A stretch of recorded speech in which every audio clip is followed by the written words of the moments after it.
চলমান Iran America Israel যুদ্ধে Saudi আরব কি এই প্রত্যক্ষভাবে অংশগ্রহণ করবে? আমরা আজকে এই বিষয়টি আলোচনা করব। দেখুন, মধ্যপ্রাচ্যের দুটি বড় দেশ হচ্ছে ইরান এবং সৌদি আরব, এবং এই দুইটি দেশ হচ্ছে মধ্যপ্রাচ্যের দুইটি দেশই হচ্ছে শক্তিশালী দেশ এবং মধ্যপ্রাচ্যের বড় দেশ।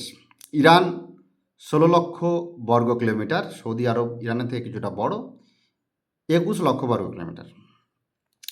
ইরানের জনসংখ্যা আবার সৌদি আরবের থেকে বেশি। ইরানে 10 কোটি জনগণ, সৌদি আরবে রয়েছে 3 কোটি জনগণ।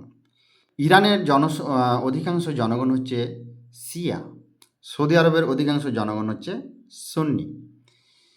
ইরান অর্থনৈতিকভাবে সৌদি আরবের থেকে অনেকটাই দুর্বল, আর সৌদি আরব হচ্ছে অর্থনৈতিকভাবে ওয়ার্ল্ডের মধ্যে একটা শীর্ষ যে দেশগুলো রয়েছে তার মধ্যে অন্যতম সৌদি আরব।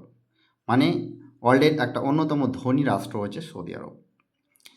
বর্তমান চলমানে ইরান ইসরায়েল আমেরিকা যে যুদ্ধ চলছে, এই যুদ্ধে বিভিন্ন পরিস্থিতির কারণে সৌদি আরব ধীরে ধীরে এই যুদ্ধে জড়িয়ে পড়ছে।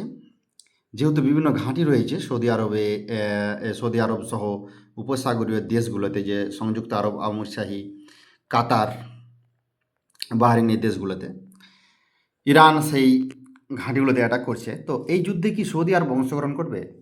এখানে সৌদি আরব সর্বাত্মকভাবে চেষ্টা করবে যুদ্ধ থেকে। আমরা যা দেখতে পাচ্ছি, দীর্ঘ যে কিছুদিন থেকে যুদ্ধ চলছে, এই যুদ্ধে সৌদি আরব কিন্তু অংশগ্রহণ করতে চাচ্ছে না। কেননা সৌদি আরব যদি এই যুদ্ধে অংশগ্রহণ করে, তাহলে সৌদি আরবের অর্থনৈতিক পরিস্থিতি, সৌদি আরবের যে পর্যটন শিল্প, সেগুলো কিন্তু আস্তে আস্তে ধ্বংস হয়ে যাবে, এবং সামরিক দিক দিয়ে ইরান থেকে সৌদি আরবের যে সামরিক সক্ষমতা অনেকটাই দুর্বল এবং জনশক্তি কম। সৌদি আরবের যে সামরিক সক্ষমতা, মূলত এটা বৈদেশিক নির্ভর। বিদেশ থেকে ক্রয়ের মাধ্যমে, সামরিক অস্ত্র ক্রয়ের মাধ্যমে, মূলত বিমান, এগুলো বিমান বাহিনী যেটা রয়েছে আর কি, সেটা হচ্ছে যুদ্ধ বিমানগুলো আমেরিকার কাছ থেকে অধিকাংশ কিনা। আর ইরানের মূল যে সামরিক শক্তি, সেটা হচ্ছে মিসাইল, হাইপারসনিক মিসাইল, তারপরে আপনার বিভিন্ন ছোট বড় বিভিন্ন রেঞ্জের বিভিন্ন মিসাইল, ড্রোন, এগুলো হচ্ছে ইরান তার নিজের সামরিক সক্ষমতা দিয়ে তৈরি করেছে। ফলে ইরান নিজস্ব উদ্ভাবনী শক্তি দিয়ে তারা কিন্তু শক্তিশালী দেশ, এবং জনসংখ্যার দিক দিয়েও শক্তিশালী। তাই সৌদি আরব এখানে কোনোভাবেই এই যুদ্ধে প্রত্যক্ষভাবে অংশগ্রহণ করবে না। এটা সৌদি আরব না হলে প্রথমেই কিন্তু সৌদি আরব যুদ্ধে জড়িয়ে পড়তে হবে। সৌদি আরব সর্বাত্মকভাবে চেষ্টা করছে এই যুদ্ধ থেকে সে যাতে দূরে থাকতে পারে।